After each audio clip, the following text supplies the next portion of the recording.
Assalamualaikum warahmatullahi wabarakatuh. Sebelumnya, saya ucapkan selamat datang dan terima kasih kepada Bapak Investor yang telah meluangkan waktunya untuk hadir membahas suatu rencana kerjasama yang akan kita lakukan.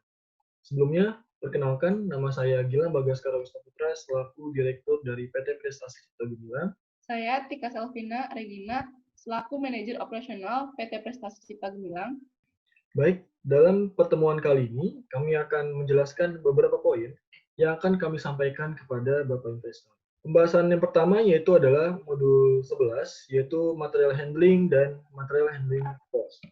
Kemudian, pembahasan yang kedua yaitu modul 12, aliran produksi. Kemudian, pembahasan yang terakhir yaitu modul ke-13, yaitu template. Baik, kita masuk ke dalam pembahasan yang pertama yaitu pengajuan tahap ke-11, yaitu mengenai material handling dan material handling cost.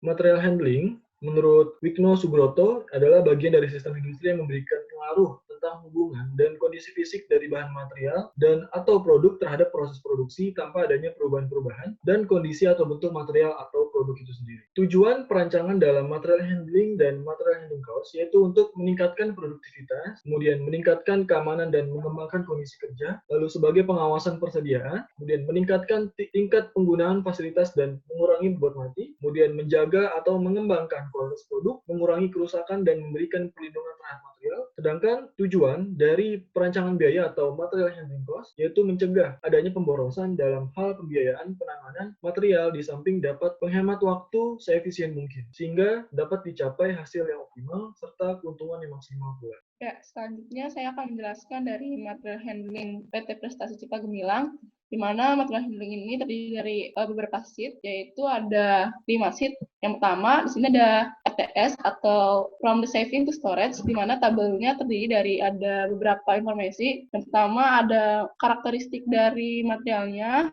diameternya, dan volume material yang diterima, serta produksi per 1 minggu, volume material per 1 minggu, density, berat material, dan jumlah palet yang dibutuhkan, berat material yang diterima, serta alat angkut yang digunakan. Dan ada notes juga. Dan di receiving to storage ini terdiri dari bahan baku utama dan bahan baku penolong. Di sini fungsinya untuk mencari alat angkut yang akan digunakan dari receiving to storage. Ya, selanjutnya ada sheet dari fabrikasi, di mana terdiri dari beberapa komponen yang diproduksi dalam fabrikasi. Kolomnya pun perhitungannya hampir sama dengan RTS, yang membedakan hanyalah sini perhitungan untuk menentukan alat angkut yang akan digunakan untuk komponen-komponen yang dirakit atau diproduksi pada fabrikasi. Lihat gambarnya. Selanjutnya yaitu ada dari sheet main isi untuk menentukan alat angkut yang akan digunakan untuk komponen-komponen yang dirakit pada main isi. Untuk sub isi pun sama perhitungannya kurang lebih, dan main isi pun sama. Dan di sini bisa dilihat total dari berat dari yaitu 24,78 atau bisa dibulatkan menjadi 25, dan alat angkut yang digunakannya juga bisa dilihat dalam proses isi sendiri. Ada forklift dan trolley, di mana yang forklift untuk yang lebih dari 50 dan trolley digunakan untuk alat angkut yang digunakan kurang dari 50 kilo.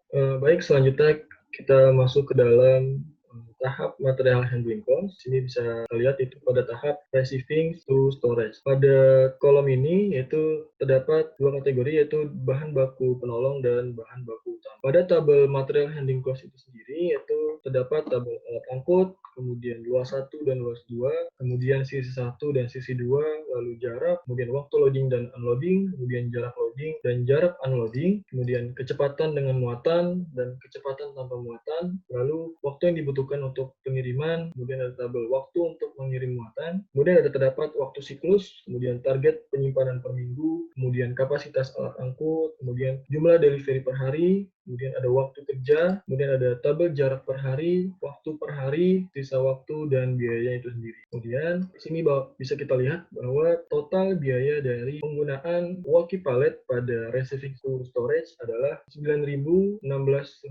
Kemudian biaya perpindahan dengan menggunakan forklift itu didapatkan total Rp134.450. Selanjutnya kita masuk kepada tahap material handling cost pada proses fabrikasi. Kurang lebih untuk tabelnya kurang lebih sama pada kolom sebelumnya, yaitu pada material handling cost receiving to storage. Di sini bisa kita lihat bahwa total biaya penggunaan troli pada proses fabrikasi yaitu berjumlah Rp146.545. Kemudian total biaya yang dibutuhkan untuk perpindahan forklift itu sendiri adalah total biaya dengan jumlah Rp172.595. Selanjutnya kita masuk kepada tahap sub-assembly pada material handling cost. Kurang lebih sama pada tahap sebelumnya atau pada keterangan tabel-tabel sebelumnya, kurang lebih sama pada kolom material handling cost receiving to storage dan fabrikasi. Di sini bisa dilihat bahwa total biaya perpindahan dari proses sub-assembly ini dengan menggunakan troli dapatkan jumlah biaya Rp102.180. Kemudian perpindahan dengan menggunakan forklift yaitu dibutuhkan biaya dengan jumlah Rp118.443. Baik, kita masuk ke tahap material handling cost pada proses MAC atau main assembly. Di sini kita bisa lihat bahwa biaya yang dibutuhkan untuk alat angkut troli yaitu dengan total biaya Rp36.084. Kemudian perpindahan dengan menggunakan forklift dibutuhkan total biaya yaitu Rp50.883.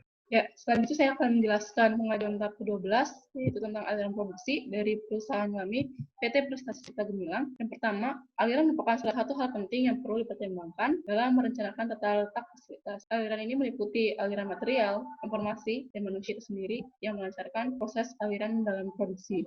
Selanjutnya, tipe aliran itu terdiri dari 5. Yang pertama ada garis lurus, zigzag, huruf U, lingkaran, dan bersudut. Selanjutnya lagi ada tipe tata letak fasilitas. Yang pertama ada tata letak proses atau proses layout. Yang kedua ada tata letak fasilitas. Yang ketiga ada produk layout. Dan selanjutnya adalah keuntungan menggunakan pola aliran yang baik. Yang pertama pemanfaatan ruangan pabrik. Yang kedua kegiatan pemindahan material lebih sederhana. Yang ketiga mengurangi waktu dalam proses, meminimasi kecelakaan kerja, aliran produksi lancar, dan meningkatkan efektivitas efisiensi dari produksi. Ya, selanjutnya saya akan menjelaskan aliran produksi dalam PT Prestasi Cipta Gemilang. Ini ada storage itu untuk penyimpanan bahan baku dan bahan baku penolong. Untuk kebutuhan raknya bisa dilihat dari analisis kebutuhan luas lantai yang telah dibuat sesuai dengan itu kebutuhan rak atau paletnya berapa. Menggunakan alat bantu yang telah dicari juga dalam material handling dan material cost. Dan untuk aliran produksi dari perusahaan kami menggunakan aliran produksi by produk, dan untuk tipe alirannya tipe aliran ES atau zigzag, dan untuk prosesnya mengikuti dari operation pesat, dan jumlah dari setiap mesin-mesin yang ada itu melihat dari MPPC yang telah dibuat pada sebelumnya. Dan contoh yang pertama, dia dari SK1 nomor partnya 100-110 itu bisa dilihat dari operation pesat, dan kebutuhan urutan mesinnya pun bisa dilihat dari OPC, dan kebutuhan jumlah mesinnya bisa dilihat dari MPC yang telah dibuat pada sebelumnya. Dan urutan mesinnya ini mengikuti yang ada telah dibuat. Dan yang pertama, SK1 itu adalah bahan baku utamanya adalah tipe besi 20 mm dengan diameter 20 mm. Dia akan mengalir. Rotasi alirannya mengikuti warna mesin yang ada. Dan untuk tipe rotasi alirannya ada 4. Yang pertama, garis tegak itu untuk bahan baku utama dan bahan baku penolong. Untuk rotasi aliran selanjutnya itu strip titik 1 itu untuk barang setengah jadi atau produk setengah jadi.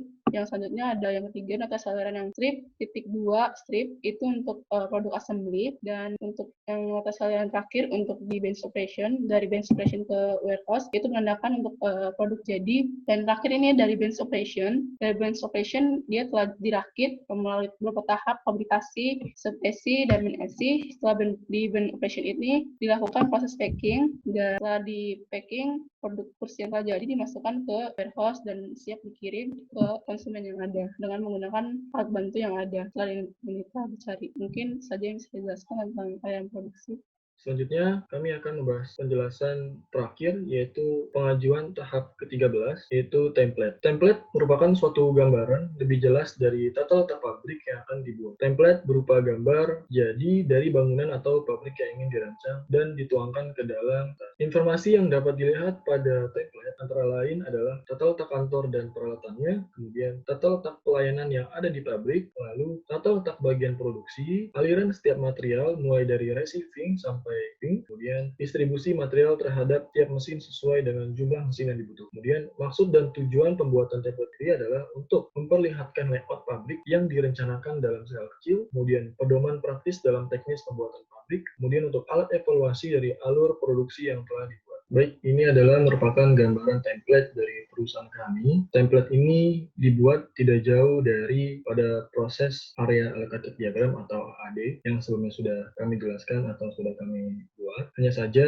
pada template ini digambarkan secara lebih jelas atau detail maupun spesifik dari setiap fasilitas-fasilitas yang ada. Kemudian dari setiap fasilitas ini berdasarkan atau mempunyai ukuran yaitu berdasarkan dari analisis kebutuhan luas lantai. Dan dari tiap fasilitas ini mempunyai derajat kedekatan itu yang berdasarkan dari ARC. Ini adalah merupakan gambaran template dari perusahaan kami yaitu PT Prestasi Cipta Gemilang. Panah di sini yaitu merupakan arah atau jalur dari kontainer maupun truk itu sendiri yang nantinya akan menuju ke bagian receiving yang nantinya akan disimpan ke dalam storage lalu dimasukkan pada ke tahap produksi pada lantai produksi kemudian dimasukkan ke dalam warehouse dan yang nantinya akan siap dikirimkan kepada customer. Ini adalah merupakan gambaran template dari perusahaan kami. Pada fasilitas kantor di sini, ini adalah merupakan lantai 1 atau lantai dasar dari perusahaan kami. Dan nantinya akan saya jelaskan bahwa terdapat lantai 2 pada fasilitas kantor ini. Ini adalah gambaran lantai 2 yang sebelumnya saya jelaskan. Ini adalah merupakan lantai 2 dari perusahaan kami yang terdapat ruang direktur, kemudian ruang sekretaris, ruang produksi, ruang divisi logistik, dan ruang penelitian dan pengembangan. Mungkin itu saja pembahasan 13 modul yang sudah kami sampaikan secara bertahap kepada Bapak maupun Ibu investor. Kurang lebihnya mohon maaf. Assalamualaikum warahmatullahi wabarakatuh.